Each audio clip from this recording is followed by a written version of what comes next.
Iran Israel യുദ്ധവും ആണവശക്തികളുടെ നിലപാടും. ഈ യുദ്ധം കഴിഞ്ഞ വെള്ളിയാഴ്ച 13/6/2025 തുടങ്ങി. പരസ്പരം ഇരുവശത്തേക്കും മിസൈലുകളും ഡ്രോണുകളും ഒക്കെ തുടക്കത്തിൽ പാഞ്ഞു. ടെൽ-അവീവിലും ഇസ്രയേലിൻ്റെ തലസ്ഥാനം ടെൽ-അവീവിലും ആക്രമണം മിസൈലെത്തി. അവിടെ ഏകദേശം 20 പേരോളം കൊല്ലപ്പെട്ടു. ഇതുവരെ ഇറാനിലും തിരിച്ചും മിസൈലെത്തി. അവിടെ ഏകദേശം 240ഓളം പേര് കൊല്ലപ്പെട്ടു. ഇറാനും ഇസ്രയേലും തമ്മിലുള്ള ഈ യുദ്ധത്തിൻ്റെ കാരണം ഇറാന് ആണവശക്തിയായി മാറുന്നു. അത് ഇസ്രയേൽ അനുവദിക്കില്ല. ഇറാന് ആണവശക്തിയായി മാറാൻ യുറേനിയവും മറ്റും കൊടുത്തത് യഥാർത്ഥത്തിൽ അവിടെ ന്യൂക്ലിയർ പവർ ഉണ്ടാക്കി എനർജിക്ക് വേണ്ടിയിട്ട് അമേരിക്കയാണ് സഹായം ചെയ്തത്. അതുകൊണ്ടാണ് ഇറാനെതിരായിട്ട് കർശനമായ അമേരിക്ക നിലപാട് സ്വീകരിക്കുന്നത്. അവർക്ക് ഊർജ്ജം ഉണ്ടാക്കാൻ വേണ്ടിയിട്ട് യുറേനിയം ഉൾപ്പെടെയുള്ള അവർക്ക് എല്ലാ ടെക്നിക്കൽ അഡ്വൈസും അവർക്ക് കൊടുത്തത് US ആണ്. പക്ഷേ കഴിഞ്ഞ 20 വർഷം ആയിട്ട് ആ കണ്ടീഷനിൽ വ്യത്യാസമില്ല. പക്ഷേ അടുത്ത കാലത്ത് അവിടെ മൊസാദിൻ്റെയും ലോകത്തിലെ പല സോഴ്സിൽ നിന്നും ആണവ ഊർജം ഉണ്ടാക്കിയിരിക്കുന്നത് ന്യൂക്ലിയർ ബോംബിന് വേണ്ടിയിട്ട് ഒരു 60% അത് അവിടെ അവർ ക്ലീനായിട്ട് ആ പ്രോസസ്സ് എത്തിയിരിക്കുന്നു എന്നാണ് വരുന്നത്. ഇനി ഒരു 10-15-85% യുറേനിയം സമ്പുഷ്ടീകരിച്ചാൽ അവർക്ക് ന്യൂക്ലിയർ ബോംബാവും. അതിനെയാണ് ഇസ്രയേൽ എതിർക്കുന്നത്. സിയോണിസ്റ്റിനെ നശിപ്പിക്കും, ഇസ്രയേലിനെ ഭൂമി വച്ചേക്കില്ല എന്ന് ഇറാൻ പ്രഖ്യാപിച്ചത് നമുക്കറിയാം. അത് തിരിച്ചും അങ്ങോട്ട് തന്നെ ഒരിക്കലും ഇറാന് ആണവശക്തിയാകാൻ അംഗീകരിക്കത്തില്ല എന്ന് ഇസ്രയേലും പറഞ്ഞു. ഈ അടുത്ത കാലത്ത് ഇസ്രയേലിൻ്റെ മൊസാദ് 2-3 വർഷം മുമ്പ് തന്നെ ഇറാൻ്റെ രാജ്യത്തിനകത്ത് തന്നെ അവരുടെ ഈ പ്ലാന് തയ്യാറാക്കി. ഇവർ ആണവശക്തിയാകാൻ പോയാൽ അത് തകർക്കും എന്ന് കരുതി കഴിഞ്ഞ 2-3 വർഷമായി മൊസാദ് അവിടെയുണ്ട്.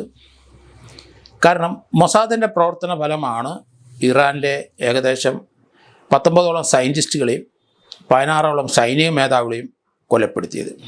അത് മൊസാദിൻ്റെ ഇടപെടലും അവരുടെ ബുദ്ധിപരമായ നീക്കം കൊണ്ട് തന്നെ. അല്ലെങ്കിൽ അത്ര കൃത്യമായ മിസൈൽ അവിടെ സ്ട്രൈക്ക് ചെയ്യാൻ കഴിയത്തില്ല. അത് വളരെ ക്ലോസ് ഡിസ്റ്റൻസിൽ നിന്ന് സ്ട്രൈക്ക് ചെയ്തതാണ്. കാരണം എയർ ഡിസ്റ്റൻസ് ഇസ്രയേലിൽ നിന്ന് ഇറാനിലേക്ക് തിരിച്ചും ഏകദേശം 2313 കിലോമീറ്റർ ഉണ്ട്. അത്ര മിസൈൽ പോവില്ല.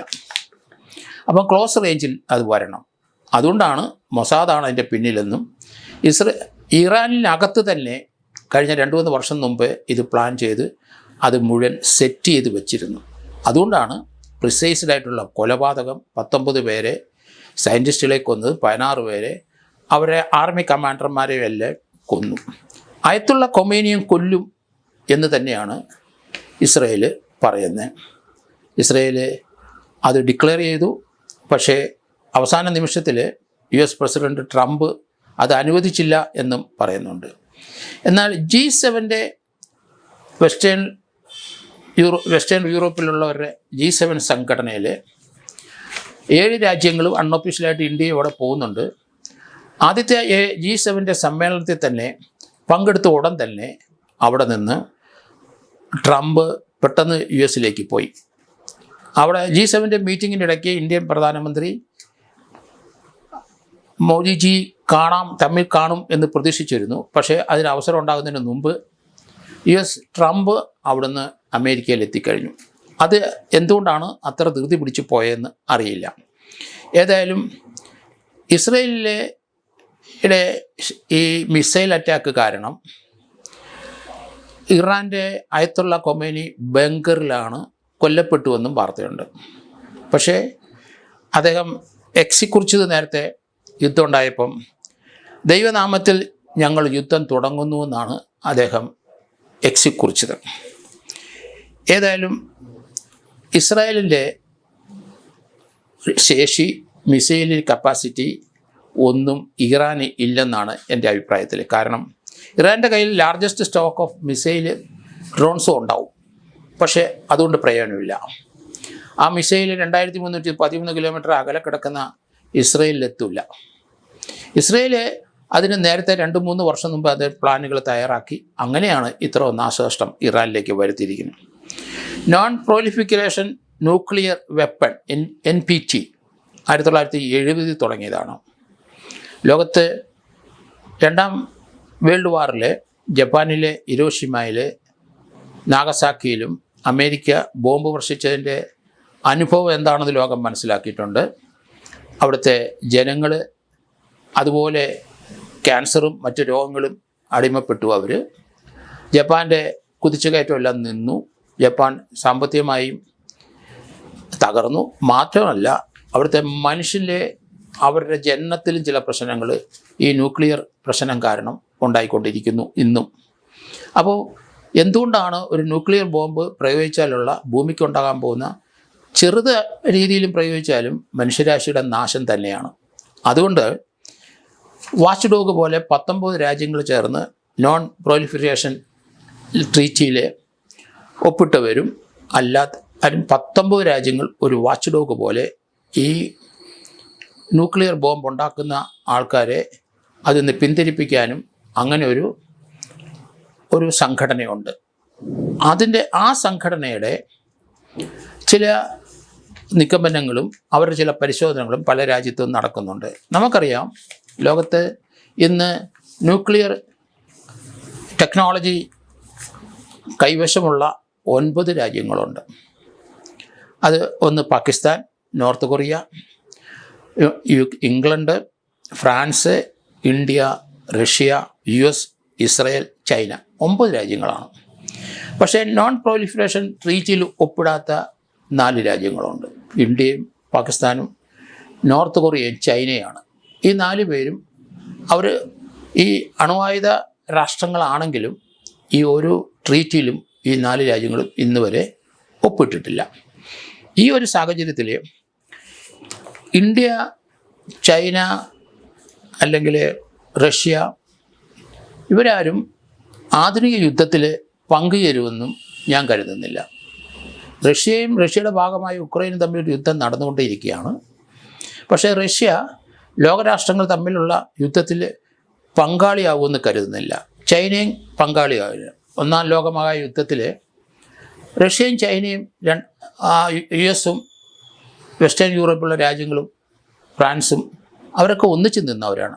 2ാം ലോകമഹായുദ്ധത്തിലും അങ്ങനെയൊക്കെ തന്നെയാണ്. 2ാം ലോകമഹായുദ്ധത്തിൽ ജർമ്മനിയും Austria, Hungary, Turkey, Ottoman empire അവരൊക്കെയാണ് 2ാം ലോകമഹായുദ്ധത്തിൽ ഒന്നിച്ച് നിന്നത്.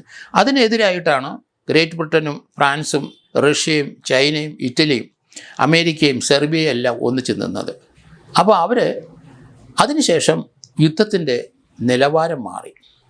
ഇപ്പം അന്നത്തെ കാലത്ത് നമ്മൾ ആലോചിക്കണം, ടർക്കിയൊക്കെ വലിയ പവർഫുള്ളാണ്, ഇറാനും പവർഫുള്ളാണ്. പക്ഷേ പാട്ടൻ ടാങ്കുകളും അവിടെ ബോംബ് കൊണ്ട് ഇടാനുള്ള ചില ജെറ്റ് പ്ലെയിനുകളും ഇങ്ങനെയൊക്കെയുള്ള സംവിധാനങ്ങളായിരുന്നു അന്നും.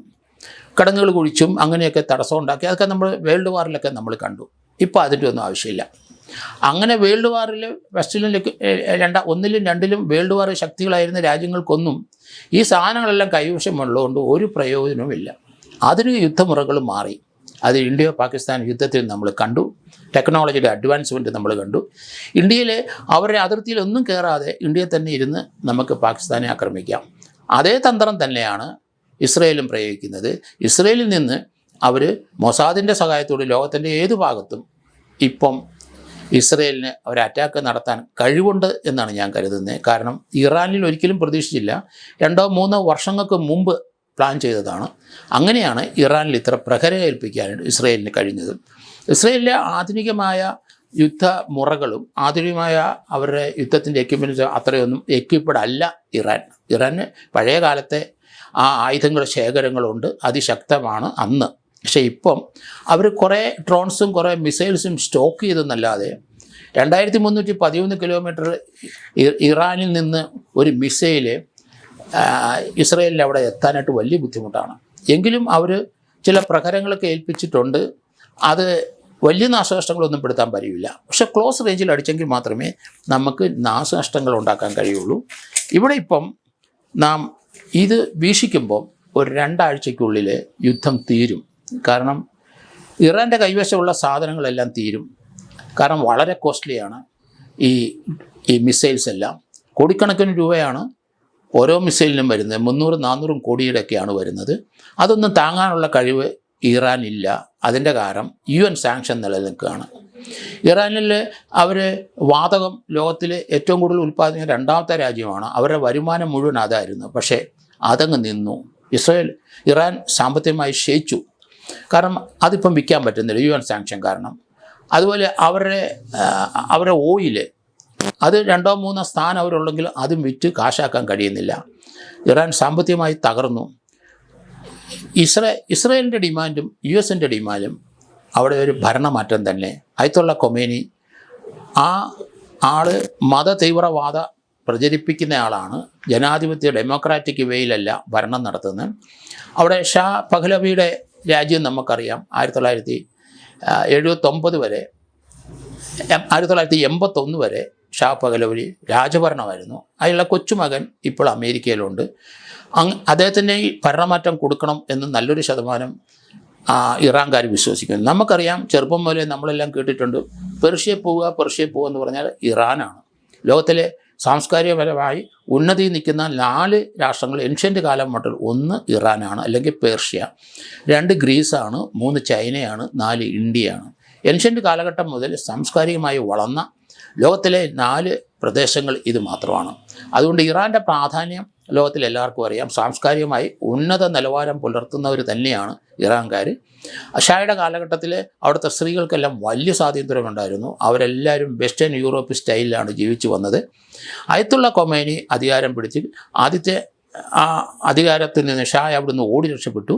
അതിന് പകരം മത തീവ്രവാദികൾ അയത്തുള്ള ഖൊമേനി വന്നു. അതിനുശേഷം അയത്തുള്ള ഖമേനി ഇപ്പം വന്നിരിക്കുകയാണ്. ട്രംപിൻ്റെ കഴിഞ്ഞ ദിവസത്തെ ഒരു പ്രസ്താവന വന്നിട്ടുണ്ട്. യൂറോപ്പിൽ നിന്ന് അദ്ദേഹം G7 നിന്ന് പെട്ടെന്ന് ഓടി വന്നിട്ട് ഇറാൻ്റെ സ്കൈ മുഴുവൻ എൻ്റെ കയ്യിലാണ് ഇരിക്കുന്നത് എന്ന് പറയുകയുണ്ടായി. കാരണം അവിടെ നിന്ന് വെളിയിലോട്ട് ഒന്നും ഇനി പോകില്ല, ഒരു മിസൈലും പോകില്ല എന്ന അർത്ഥത്തിൽ തന്നെയാണ് അത് പറഞ്ഞത്. ഏതായാലും ട്രംപ്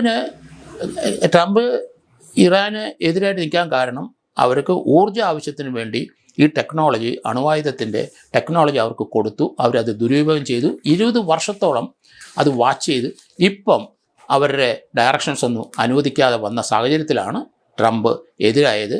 ലോകത്തിലെ എല്ലാ രാഷ്ട്രങ്ങൾക്കും അണുവായുധത്തിൻ്റെ ടെക്നോളജി, യുറേനിയം ടെക്നോളജി കൊടുക്കാൻ അമേരിക്ക തയ്യാറാണ്, അല്ലെങ്കിൽ ലോകത്തിലെ പല രാജ്യങ്ങളും തയ്യാറാണ്. പക്ഷേ അതിനൊരു കണ്ടീഷനുണ്ട്.